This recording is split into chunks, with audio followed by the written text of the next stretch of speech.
kalau saya ditawarin presiden misalnya, saya suruh jadi menteri, saya minta syarat. Misalnya menteri pendidikan gitu ya, saya minta syarat, ya, supaya semua perguruan tinggi kedinasan dibubarkan. Oh zaman dulu diundang gubernur acara apapun ditinggal.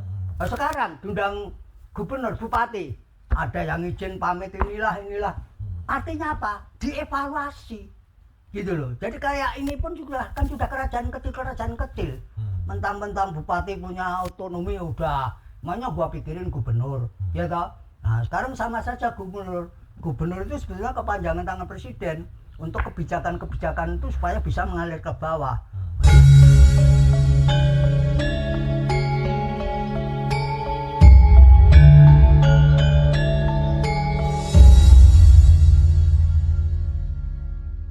Balik lagi Ki.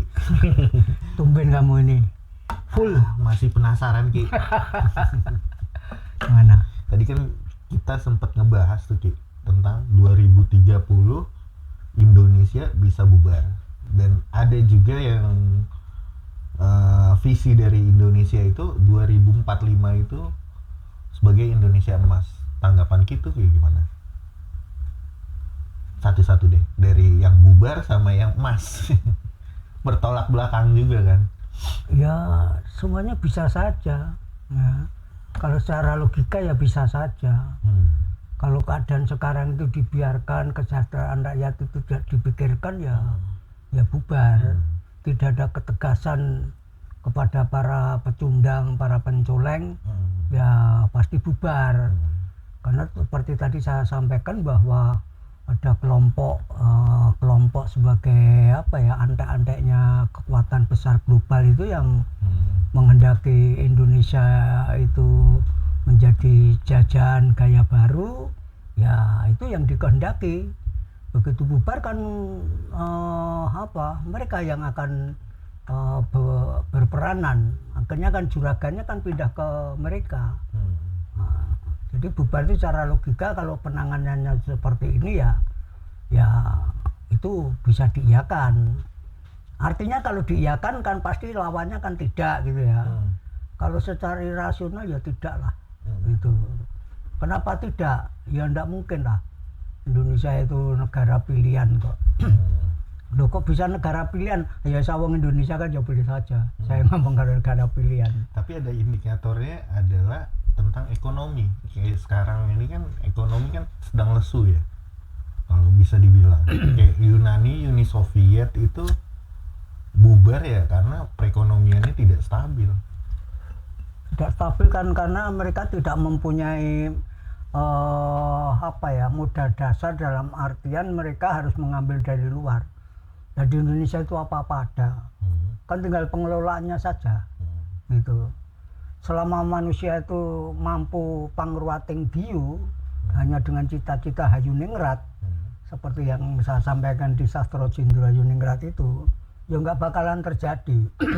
Tapi selama manusia itu akhirnya kayak ngalengka, semuanya hanya keserakan, keangkara murkaan, beneri dewe, menangi dewe, butuhe dewe, ya bubar itu ya pasti. Tapi apakah demikian? Ya tidaklah. Ya. Kalau Allah itu mah segala-galanya makasih, itu kan keberadaan kita ini kan juga dituntut kita ini menunjukkan kepada semua manusia bahwa Allah itu maha kasih. Buktinya apa? Kita mengasihi sesama. Allah itu maha pemaaf. Kita bisa memaafkan pada setiap orang. Logikanya kan begitu. Dan secara irasional saya yakin itu tidak akan gitu. Kenapa? Tidak semuanya itu bersifat angkara, tidak semuanya itu mempunyai sifat diyu, enggak gitu. Kalau demikian berarti ya Allah itu seperti apa? Artinya itu ya enggak lah gitu. Secara logika seperti itu. Nah, zaman keemasan 45 visi. Mungkin enggak? Ya sangat mungkin gitu. Tapi ya juga dengan syarat gitu. Jika keadaan sekarang ini pemerintah mampu mengatasi, ya toh, kalau perlu ya dengan tangan besi, nggak masalah.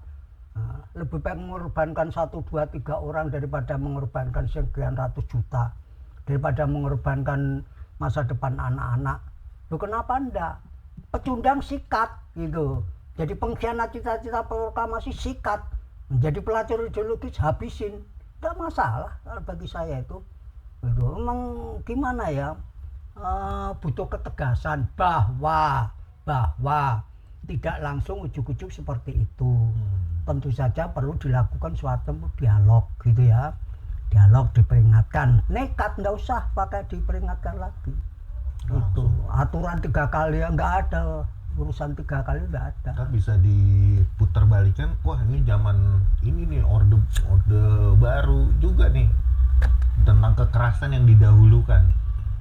Ya kalau bicara kekerasan ya, kalau ini kan menggunakan logika ya,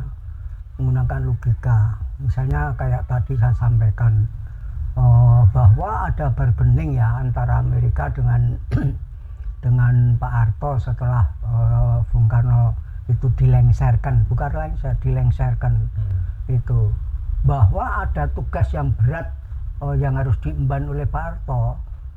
Ini otak-atik logika ya, ya bisa saja bahwa untuk mempercepat tugas itu ya harus menggunakan cara yang ya tanda kutip ya sadis atau kejam itu ya bisa saja, walaupun bisa juga bahwa itu juga ditunggangi atau kepentingan beberapa orang yang mendaki seperti itu.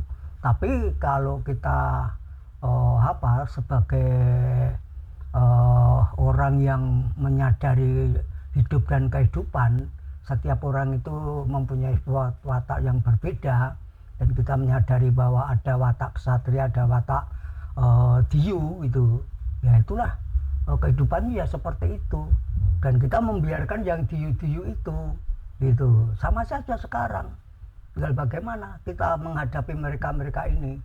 Gitu. Nggak ada lah bubar itu kan hanya maunya mereka aja yang memang pengen menjadi juragan di sini, sehingga kita kembali ke zaman dulu. Jadi jajahan, kita mengabdi kepada mereka, kekayaannya ya satu logika aja lah. Kalau kita misalnya di negara mana gitu, tiap hari makannya roti aja. Di Indonesia nggak kenyang, belum kenyang. Bicara nasi aja lah, iya loh. Yo makan nasi goreng, nasi rames, nasi padang, nasi pecel, nasi liwet, udah macam-macam. Yang namanya sayur aja butuh apa? Sayur bening, sayur sayur nangka, sayur asem, sayur lodeh, udah. Apa yang nggak ada di Indonesia itu? Nggak ada dunia lain itu kecuali Indonesia. Ya, karena semuanya itu ada di Indonesia. Nah, negara-negara itu punya keinginan begitu di stop, ya toh. Misalnya kayak kemarin di stop sama Pak Jokowi gitu. Ya mereka ya kelimpungan, akhirnya sampai dilarikan ke pengadilan internasional. Ayo dilawan gitu. Lu siapa yang berani seperti itu? Harusnya kesatria Nusantara itu ya seperti itu. Nah, di dalam dunia politik ini sebenarnya ada korelasi dari spiritual juga nggak sih? Kan ada juga yang bilang spiritual nggak ikut-ikutan, spiritual nggak ini bla bla bla bla. Nggak bener kalau saya. Orang boleh berbeda ya. Kita bicara sejak dulu lah. Sejak dulu itu raja itu pasti punya brahmana. Ya, setiap mengambil keputusan, ya, kebijakan-kebijakan, program-program sebelum diputuskan, dia pasti konsultasi pada brahmana. Perkembangannya setelah Islam masuk, pasti dia konsultasi dengan ulama. Ya, itu sudah jadi artinya apa? Bahwa apa yang dikehendaki oleh pimpinan pada waktu itu dikonsultasikan dengan spiritual. Makanya apa yang terjadi itu jangan sampai itu karena kehendakku, egoku, hanya kepentinganku, ya agar saya disanjung dipuji, ya enggak. Orang itu sudah sejak dulu itu sudah berpikir bahwa apa yang saya lakukan itu hanya karena kehendak Allah semata. Caranya gimana? Karena dia kemampuannya tidak lebih, dia konsultasikan dengan ulama, dia konsultasikan dengan brahmana. Bung Karno pun berjuang hanya dengan logika? Ya tidak. Ya, makanya saya katakan di konten saya lupa itu ya, bahwa Lantiping Panggraita itu menyatu dengan Lantiping pamikir. Jangan lantiping pamikir tanpa dengan lantiping panggraita. Ayo nggak bisa. Termasuk masalah budaya pun juga terlibat di dalamnya. Artinya begini, kalau misalnya penguasa itu mau menangani masyarakat Betawi, apakah sama dengan menangani masyarakat Solo? Apakah sama dengan menangani masyarakat Dayak? Apakah sama akan menangani dengan masyarakat Aceh dan seterusnya? Artinya itu pun juga harus terlibat di dalamnya. Kita adalah sebagai manusia seutuhnya, ya toh. Namanya manusia seutuhnya itu jangan seperti yang saya sampaikan di suatu konten itu. Sekarang ini muncul manusia patung. Dikatakan patung, dia bernapas, dia bisa berbicara dan sebagainya. Tapi dikatakan manusia, sekarang ini banyak manusia yang perasaannya mati seperti patung. Sehingga terjadi kerusuhan ini kan karena manusia itu perasaannya udah pada mati. Gitu. Karena apa? Rasa spiritualitasnya itu nggak digunakan. Cara berpikir budaya yang namanya Indonesia itu penuh dengan budaya seperti yang saya sampaikan di suatu konten lah. Katanya NKRI harga mati. Dia taunya hanya singkatan saja. Kalau NKRI harga mati itu dia harus sadar, harus bersyukur ya bahwa dia dilahirkan sebagai orang Indonesia. Di mana Indonesia itu banyak suku, saling hargailah, saling hormatilah. Gitu. Banyak budaya, hargailah, hormatilah. Gitu. Agama banyak, hormatilah, hargailah. Nah, makanya yang namanya kayak Bung Karno itu yang hanya satu yang digandrungi yaitu persatuan dan kesatuan. Itu sama dengan presiden ke-7 dan ke-8 ini, gandrung dengan persatuan dan kesatuan. Makanya presiden itu digini-gini diam saja. Berarti ada korelasi erat juga antara dunia spiritual dan politik. Lah iyalah. Nah, orang makanya kalau orang hanya menggunakan satu masalah politik itu yaitu tadi ego. Butuh dhewe, karepe dhewe, menangi dhewe, untunge dhewe. Akhirnya larinya yang saya katakan dalam suatu konten gitu ya, bahwa perkembangan ilmu pengetahuan dan teknologi itu hanya kepada masalah kecerdasan, intelektualitas, ya toh, yang akhirnya secara tidak disadari egoisme itu nanti akhirnya muncul teori materialisme, ya toh, duit, larinya pasti kepada liberalisme, larinya kepada korupsi. Nah, kalau sudah liberalisme pasti kepada masalah kapitalisme. Kalau sudah kapitalisme larinya pasti kepada imperialisme. Makanya benar kata Bung Karno, betapa beratnya kita berjuang melawan penjajah karena penjajah itu adalah bangsa kita sendiri. Terbukti misalnya ada oknum misalnya DPR gitu ya, ngomongnya kan nggak enak sama rakyat, sehingga rakyat itu kayak dijajah aja, ya toh, ngomongnya itu seenaknya. Ya itu tadi, karena dia hanya menggunakan logika, tidak menggunakan lantiping panggraita, rasa spiritualitasnya itu nggak dipakai. Jadi itu harus sebagai orang Nusantara. Kalau kamu bukan orang Nusantara ya terserah. Orang bukan Nusantara aja juga pakai perasaan kok. Nah, pernah saya katakan di suatu konten, kalau kamu merasa dicubit itu sakit ya jangan nyubit orang. Gitu loh. Kalau kamu dikutukan aja juga sakit hati ya jangan gituin orang. Gitu. Kamu dulu juga apa sih? Makanya saya katakan bola waling zaman itu kere munggah balik ya, nanti setelah jadi juragan ya jadi kere lagi. Gitu loh. Kan kebanyakan sekarang begitu.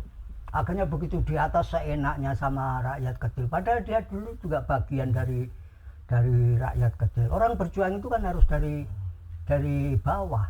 Nah, ada juga tadi kan yang dibilang Indonesia bubar di 2030 dan ada juga segelintir komunitas lah gitu untuk membentuk ya Indonesia bukan suatu negara republik, balikin aja ke kerajaan itu gimana? Ayo kembali lagi ke zaman sebelum kemerdekaan toh. Nanti akhirnya Raja Mataram dipecah belah sama penjajah, akhirnya muncullah Jogja dan Kartosuro dipecah akhirnya menjadi Surakarta sama Mangkunegara. Jogja dipecah dari Kasultanan sama Pakualam.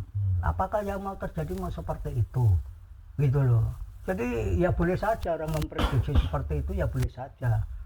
Tetapi bahwa dulu itu antara republik ini dengan kerajaan-kerajaan kan sudah ada kesepakatan bahwa kerajaan itu masuk ke wilayah Republik Indonesia. Nah, sekarang yang punya pikiran begitu itu siapa gitu? Gitu. Bahwa secara misalnya secara spiritual, kalau itu tahun 30 gitu ya saya berani menjawab tidak. Gitu. Nah, mungkin sampean mau ngejar kalau nanti gitu, kalau nanti gitu ya saya jawabnya ya tunggu kan gitu saja toh ya. Gitu. Jadi dalam kondisi seperti nggak usah aneh-aneh lah. Kalau aneh-aneh ya toh bisa saja diduga lu ini antek-antek yang pengen memecah belah bangsa. Kalau saya begitu saja, sudahlah. Kalau kamu tahu seperti itu ya untuk dirimu sendiri. Tapi bukannya itu mungkin ada baiknya juga, Ki? Yang mana ini? Misalkan bentuk kerajaan dan segala macam, jadi ada kebijakan yang langsung. Misalkan kayak di Maluku gitu, ada kerajaan juga kan, Sulawesi dan segala macam. Mereka bisa langsung membuat kebijakan. Ya kan sama saja Indonesia pecah loh. Nah, seperti yang konten yang tadi lah, yang pertama atau yang kedua saya sampaikan itu bahwa kita ini sebetulnya mau kemana kan gitu. Arahnya itu mau kemana gitu. Dan kalau itu berpikiran jadi kerajaan gitu kok. Saya kok gini deh, dampak baik dan buruknya pasti ada. Ya banyak buruknya loh. Banyak buruknya. Kita berpikir sekarang loh ya. Kita jangan mengambil contoh masa lalu ya toh. Kita mengambil contoh itu gambaran itu sekarang ya toh. Bahwa sekarang itu akhirnya bisa saja dimanfaatkan untuk jadi kerajaan-kerajaan sendiri. Makanya tadi saya katakan bahwa kita ini menuju kemerdekaan kedua. Gitu loh. Kemerdekaan kedua, makanya sudah disiapkan yang namanya IKN. IKN itu simbol gitu. Boleh percaya boleh tidak, saya juga tidak akan memaksakan kalian percaya dengan apa yang saya sampaikan. Tetapi kalau ingin percaya ya gunakan logikamu, gunakan lantiping pamikirmu gitu. Logikanya itu gimana? Kenapa harus begitu? Kenapa tidak harus begini? Makanya bahwa simbol IKN itu adalah peradaban baru. Lebih banyak peradaban lama seperti apa? Ya sekarang ini sahabat bisa merasakan peradaban kita itu seperti apa. Ya toh? Padahal kemanusiaan yang adil dan beradab. Pertanyaannya, perilaku manusia sekarang ini beradab atau tidak? Kan kebanyakan biadab. Berarti kan harus ada peradaban baru, logika. Jadi kalau orang ya boleh-boleh saja, sah-sah saja orang ngomong menjadi, ya mungkin omongan saya akan ditampar oleh saudara-saudara sendiri yang mempunyai keyakinan menjadi kerajaan. Ya boleh saja, tapi pertanyaan saya, sampai berpikir menjadi kerajaan itu sampai masih hidup atau enggak? Apa mungkin ada halnya ketidakpuasan tentang keadilan sosial itu? Ya bisa saja, tapi kenapa harus dibungkus seperti itu? Itu kan enggak benar ya. Para pejuang dulu itu pengorbanannya luar biasa bagaimana untuk menyatukan bangsa Indonesia. Itu sangat luar biasa. Orang harus berpikir waras lah. Ya. Dari zaman kerajaan waktu itu kemudian dijajah berpuluh-puluh tahun sampai ratusan tahun. Ya toh? Akhirnya Gusti Allah itu memilih seseorang diutus untuk ke dunia ini untuk menyatukan bangsa ini agar bersatu kemudian menjadi rukun dan menjadi sejahtera. Itu perjuangannya kurangannya apa? Lah kok sekarang mau dicabik-cabik lagi untuk itu terus saya nggak bisa mikir. Artinya begini, secara logika saya sampaikan, secara rasa saya sampaikan, saya katakan tidak, itu bahwa para leluhur dulu itu meninggalkan kekayaan yang sekarang terpendam ya.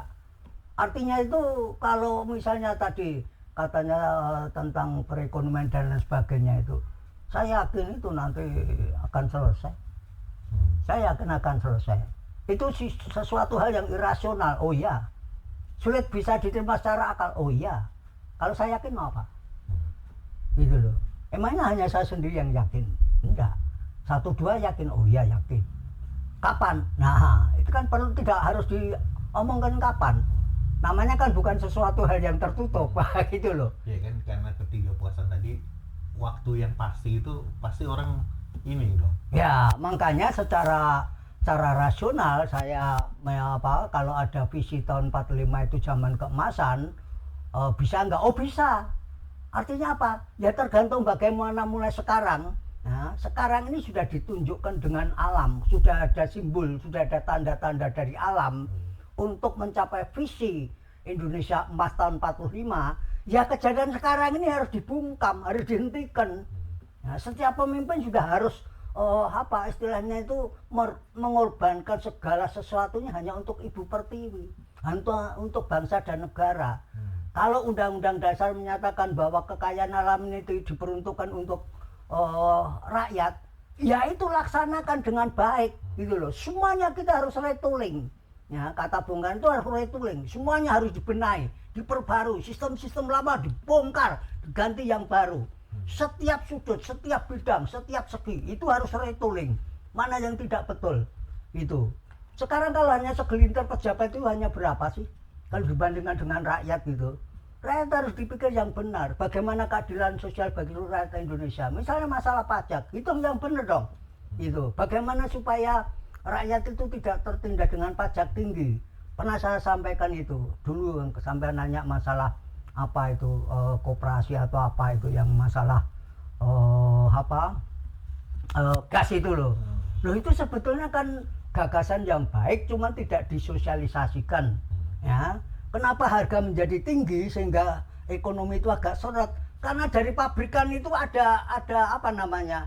Ada tempat-tempat ya, misalnya di sini katakanlah misalnya ini ke distributor ngambil keuntungan misalnya Rp10 dari sini tambah pajak tambah ini jadi Rp11, ini ke agen ini nambah lagi jadi 14 atau 15, ini nambah lagi ke sini jadi ke rakyat langsung berapa?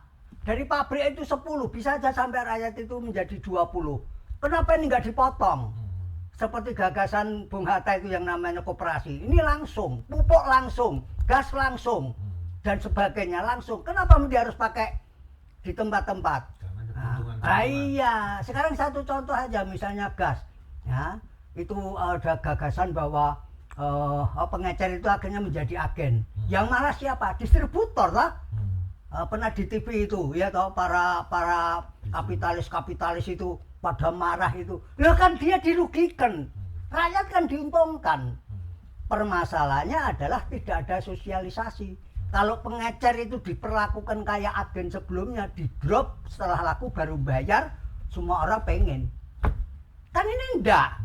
Ya, kita tidak salah tahu yang salah itu yang mana. Bisa saja menterinya itu maunya benar, baik. Tapi karena tidak ada sosialisasi, ya toh, ada cukong-cukong yang merasa dirugikan karena distributor, karena agen. Kenapa ini dari Pertamina kok langsung ke rakyat, ke pengecer yang di desa-desa? Ini kan sebetulnya bagus, ya toh. Kalau dari sana 10.000 jadi di sini 11.000 sudah pas. Sekarang 17.000, 20.000. Nah, artinya bahwa kesejahteraan itu kalau semuanya itu berpikir seperti itu, ya. Bahwa perekonomian Indonesia, perekonomian Pancasila, koperasi Pancasila itu dilaksanakan dengan baik, kenapa tidak? Pertanyaannya sekarang ini kan sudah menjadi virus, gitu. Nah, berani nggak pemerintah itu melawan para pecundang-pecundang itu? Kan rakyat yang diuntungkan. Artinya apa? Kalian-kalian generasi muda, mahasiswa-mahasiswa itu kalau membuangkan egonya, ya di depannya itu hanya Ibu Pertiwi, hanya ada rakyat, saudara-saudaranya. Kenapa itu tidak dikesampingkan? Kenapa dosen-dosen tidak memberikan modal dasar pengetahuan intelektualitas kepada anak-anak didiknya? Pendidikan pun juga seperti itu.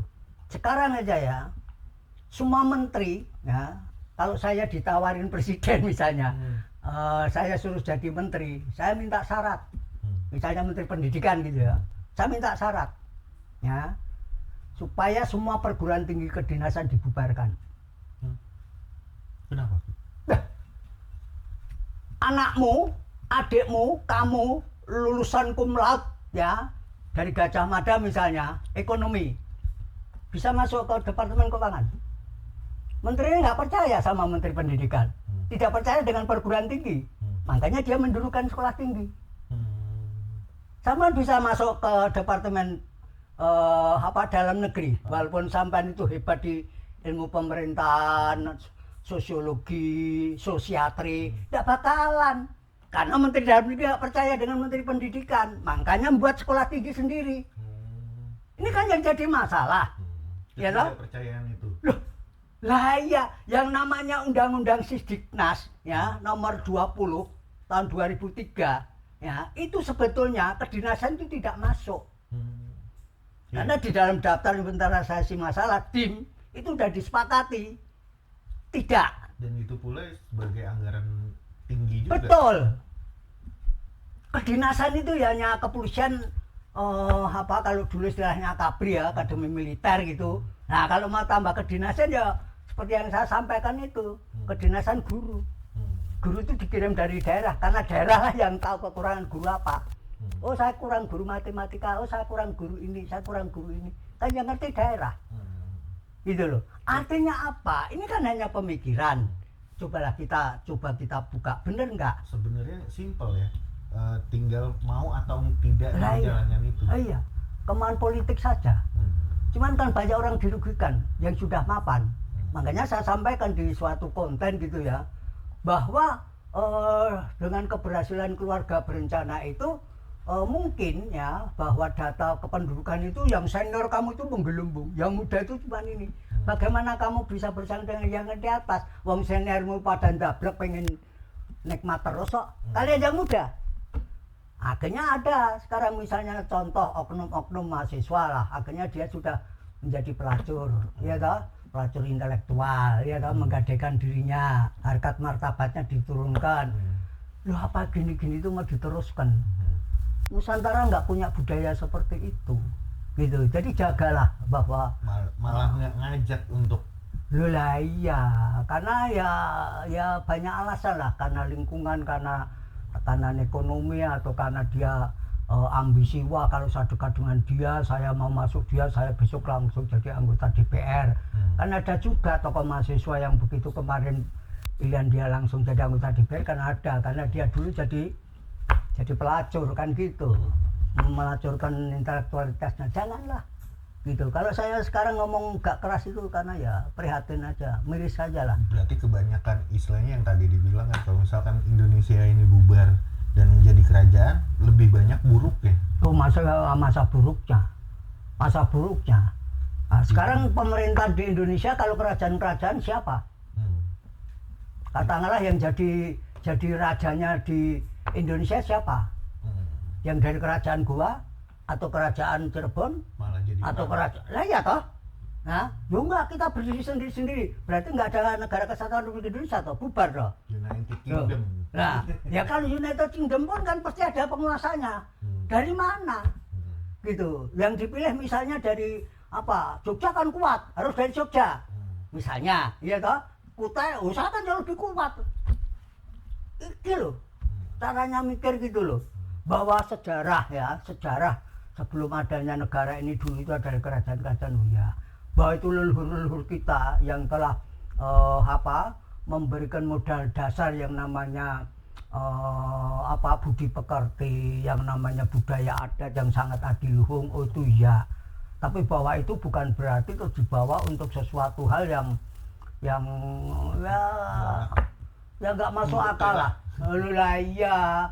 Nanti orang Jogja mau ke Solo dicurigai, orang Solo ke Cirebon, lah iya kan, jadi orang caranya mikirkan ya itu kan sama saja apa yang disampaikan pada waktu proses amandemen. Ketua MPR waktu itu Amin Rais itu mengatakan tentang federasi itu kan sudah pesanan sponsor. Maunya negara itu sampai dari Jogja mau ke Solo dia harus bawa visa. Paspor misalnya gitu kan, ya nggak masuk akal lah. Akhirnya menjadi otonomi kebablasan, ya kan?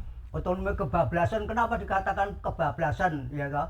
Yang harusnya gubernur itu adalah kepanjangan tangan dari presiden, dibuktikan ya pernah ada peristiwa 2 gubernur melawan kebijakan presiden yang sudah dicanangkan sekian tahun. Lepas itu benar atau tidak kebijakannya, tapi ada keberanian, ya kan? Ada lagi juga gubernur ngundang bupati-bupati. Oh zaman dulu diundang gubernur acara apapun ditinggal. Sekarang diundang gubernur bupati ada yang izin pamit inilah. Artinya apa? Dievaluasi. Gitu loh. Jadi kayak ini pun juga kan sudah kerajaan kecil. Mentang-mentang bupati punya otonomi udah, makanya gua pikirin gubernur, ya toh. Nah sekarang sama saja gubernur itu sebetulnya kepanjangan tangan presiden untuk kebijakan-kebijakan itu supaya bisa mengalir ke bawah. Ini gua kan punya otonomi. Artinya apa? Ini benar atau enggak dievaluasi. Kalian yang generasi muda itu mengevaluasi, mengajak para senior-senior yang masih waras, ya, yang masih waras dalam artian bahwa hidupnya sampai dengan ajal itu dia hanya berpikir hidupnya itu adalah bermanfaat. Apa masih ada, Ki? Oh pasti ada. Kalau tidak ada nggak usah Allahu Akbar, nggak usah Allah itu maha mulia, nggak usah, gitu. Bukannya seperti saya katakan itu, bukannya Al-Muhaimin, ya. Maha bijaksana dan sebagainya. Kalau itu masih sudah tidak ada, untuk apa? Allah itu begini. Itulah mana keberadaan manusia di dunia yang saya katakan dalam sangkan paraning dumadi itu, ya tunjukkan pada sesamamu, gitu, bahwa Allah itu ada, gitu. Dan Allah itu maha ini. Buktinya apa? Kita hidup juga walaupun tidak pakai maha, tapi kita saling mengasihi, kita saling menghargai, saling menghormati, saling memaafkan, gitu. Kan Gusti Allah itu kan maunya kita ini di dunia itu kan indah saja, gitu. Gotong royong. Nah, gotong royong itu adalah salah satu budaya yang ditarik oleh Bung Karno yang akhirnya menjadi Pancasila. Yang pernah saya katakan di konten yang lalu itu bahwa Bung Karno tidak mau dikatakan menciptakan, dia menggali dari budaya.